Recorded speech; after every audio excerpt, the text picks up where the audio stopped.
আসসালামু আলাইকুম। রমজান মাস আমাদের মাঝে এসে গেছে। এই মাসে আল্লাহ তাআলার রহমত ও বরকত লাভের বিশেষ সুযোগ রয়েছে। চলুন রমজানের কিছু ফজিলত জেনে নেই।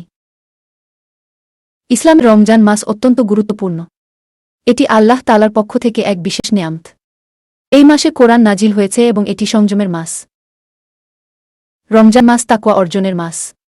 আল্লাহ তাআলা বলেন, হে মুমিনগণ, তোমাদের উপর রোজা ফরজ করা হয়েছে, যেমন ফরজ করা হয়েছিল তোমাদের পূর্ববর্তীদের উপর, যেন তোমরা তাকওয়া অর্জন করতে পারো।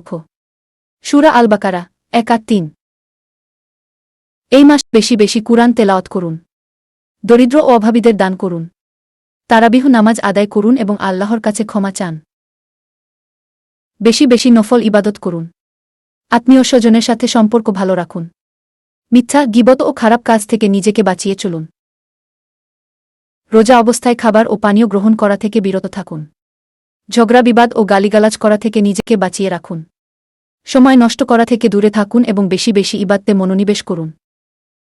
গানবাজনা ও অশ্লীল কাজকর্ম থেকে দূরে থাকুন। রমজানের পবিত্রতা রক্ষা করুন।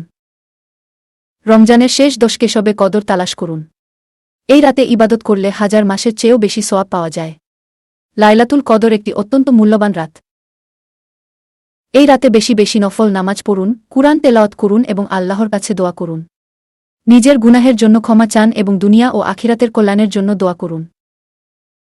রমজানের প্রতিটি মুহূর্ত মূল্যবান। আসুন আমরা এই মাসের প্রতিটি দিনকে ইবাদতের মাধ্যমে কাজে লাগাই।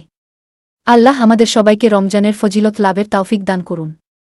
আমিন। রমজানের এই শিক্ষাকে জীবনে কাজে লাগান এবং বেশি বেশি নেক আমল করুন।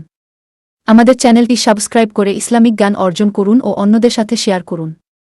আপনার প্রতিটি শেয়ার হয়তো অন্যকে উপকৃত করবে।